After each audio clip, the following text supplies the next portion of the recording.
Olá, bom dia. Me chamo Diego Rocha. Sou presidente do Conselho Municipal da Assistência Social aqui de Fortim e a gente está começando hoje o nosso terceiro episódio do podcast Dose Debate, uma conversa franca sobre drogas. E hoje a gente tem o prazer de receber aqui nos nossos estúdios o Dr. Marcos Barros, ele que é médico da Estratégia da Saúde da Família aqui de Fortim, no qual a gente já agradece a disponibilidade. Doutor, a gente vai conversar um pouco agora mais na área, vamos dizer, clínica, na área mais aprofundada sobre as drogas. E eu já começo com o senhor perguntando, doutor, na medicina, qual a definição de drogas? Bom dia, Diego. Primeiro, agradecer o pessoal pelo convite. Então, para a gente tentar resumir um pouquinho, na medicina o que a gente considera de droga é qualquer substância que é produzida fora do corpo e que ela vai atuar dentro do corpo humano, seja de uma maneira benéfica, que no caso são os medicamentos. Aí a gente vai ter todos os medicamentos, grandes medicamentos que vão atuar em diferentes maneiras, seja medicação antihipertensiva, diabético, ou mesmo psicotrópicos, são medicações para questões de saúde mental. Como também a gente vai ter a definição de drogas, né? Que é essa questão de definição de drogas em si, que vai ser drogas lícitas ou ilícitas, vai estar ligado mais à questão de substâncias que não necessariamente trazem benefícios, pelo contrário, né? Vão trazer mais prejuízos à saúde da população como um todo, saúde do indivíduo, né? Então, assim, a definição de drogas que a gente vai ter vai ser por esse caminho.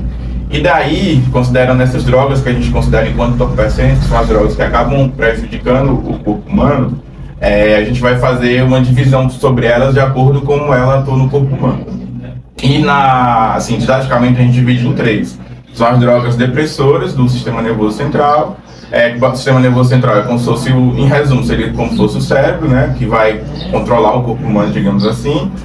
Depressoras, a primeira, estimuladoras, e as drogas que são alucinógenos ou perturbadoras do sistema nervoso central. E aí, quais são as drogas depressoras? Assim, a mais conhecida de todas seria o álcool, né, que no caso é uma droga lícita, que como é que ela faz enquanto depressora? Ela vai rebaixar o sistema nervoso central. Então, quando você usa o álcool, você vai ter sintomas que vão assim, o seu cérebro está trabalhando menos, então vai ter sonolência, perda de memória, perda de capacidade cognitiva, então ela vai atuar mais nesse conjunto aí.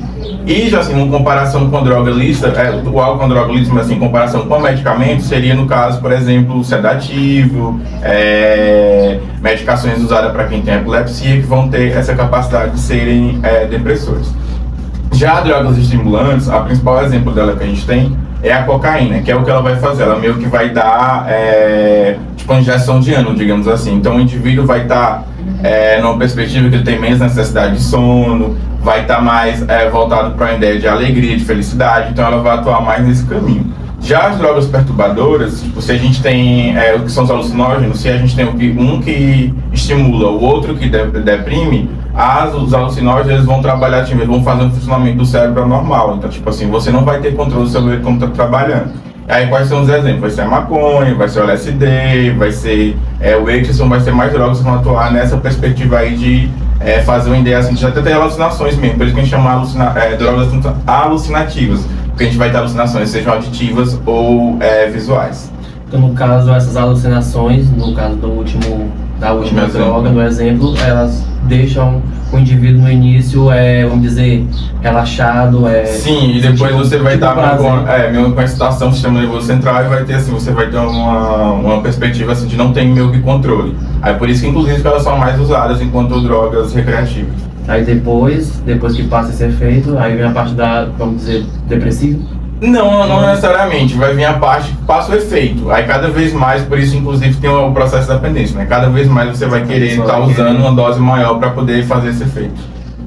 Doutor, no Brasil, como foi que essas drogas chegaram? Então, o uso de drogas é algo assim, principalmente drogas alucinógenas, a gente chama o uso que a gente pode vir até o período pré-histórico, né? Então, substâncias que alteram o funcionamento do sistema nervoso central não são novas, não são algo no século passado ou desse século, não, já são algo histórico. Então, primeiras sociedades pré-históricas acabavam utilizando isso enquanto, às vezes até relacionado à questão religiosa, à questão espiritual.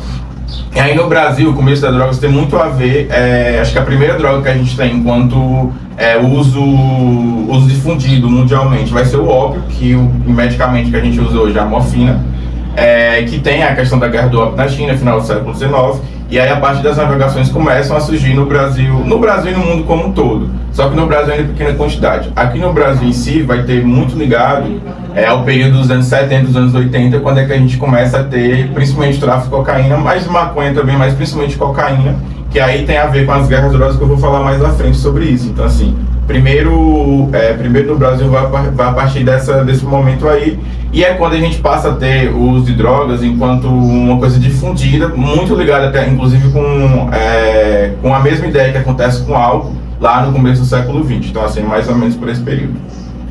E quais os efeitos deletérios da droga no corpo e na mente? Como eu falei, tem esses 3 efeitos que a gente pode dividir, né? É depressivo, estimulante e perturbador. Então assim, qual é o efeito em si que vai fazer?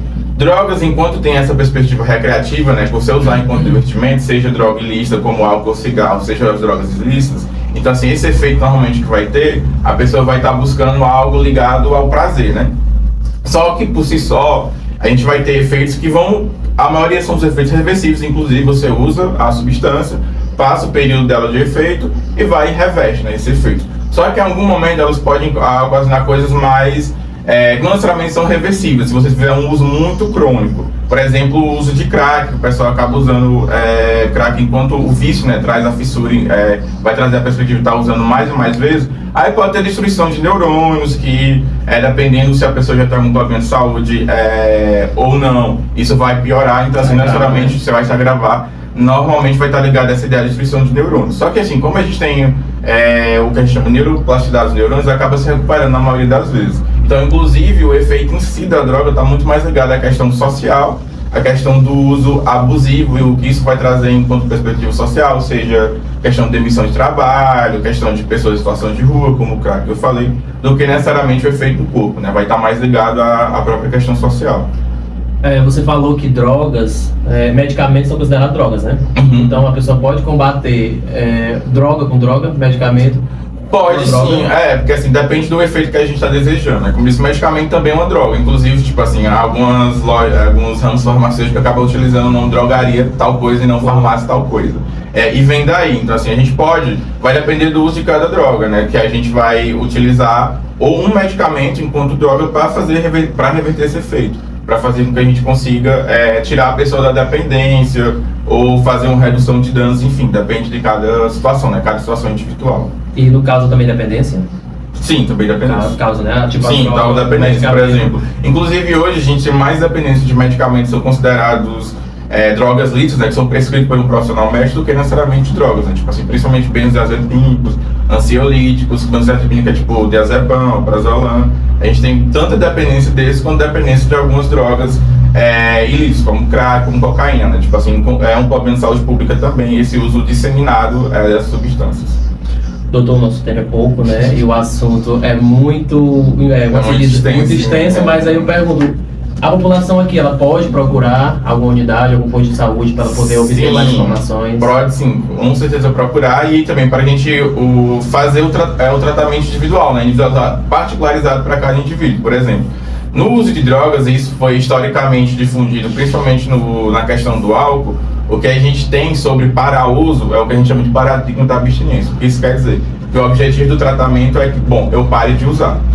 Teoricamente, isso vai ser o melhor, pelos efeitos que eu trouxe, então é melhor você não usar uma substância do que usar. Só que a gente sabe, pelo todo o contexto social, que é difícil você vai parar de utilizar a substância, né? Tipo, isso não é uma escolha pessoal, né? O processo de dependência, o processo de vício, como é popularmente conhecido, chamado, na verdade, ele vai depender de múltiplos fatores, que vai, enfim, não é meramente uma questão, eu quero parar de usar tal substância, eu vou parar. Vai conseguir tão rápido. Isso, vai conseguir tão rápido. Por isso que a gente fala sobre hoje, uma estratégia, principalmente assim, difundida no uso de qualquer substância, o Ministério da Saúde até traz, em relação ao uso de tabaco, que é a redução de danos, que a gente chama de RD, o que é a redução de danos.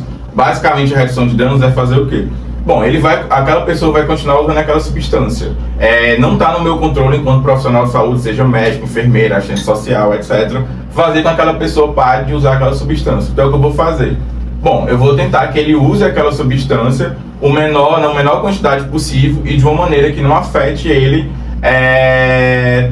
não tenha tanto prejudicial não seja tanto prejudicial para ele. Isso, inclusive, começa com o pessoal no tratamento de HIV, né? Sobre redução de danos e uso de drogas injetáveis, para tipo, não compartilhar sem ninguém e tal, que acaba fazendo com que você seja infectado com HIV. E é o que a gente faz. Então, por exemplo, no tratamento do tabagismo, né, do uso do tabaco, do cigarro, a gente faz, e no lugar de a pessoa utilizar o cigarro que tem a nicotina, a gente vai, faz e coloca adesivo de nicotina na estratégia de redução de danos para aquela pessoa ao longo do tempo parar de usar o cigarro. E aí, assim, às vezes ele consegue parar de usar a substância, às vezes não.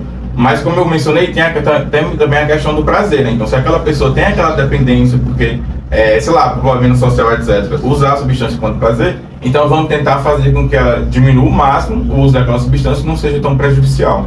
E aí é o que a gente fala enquanto redução de danos.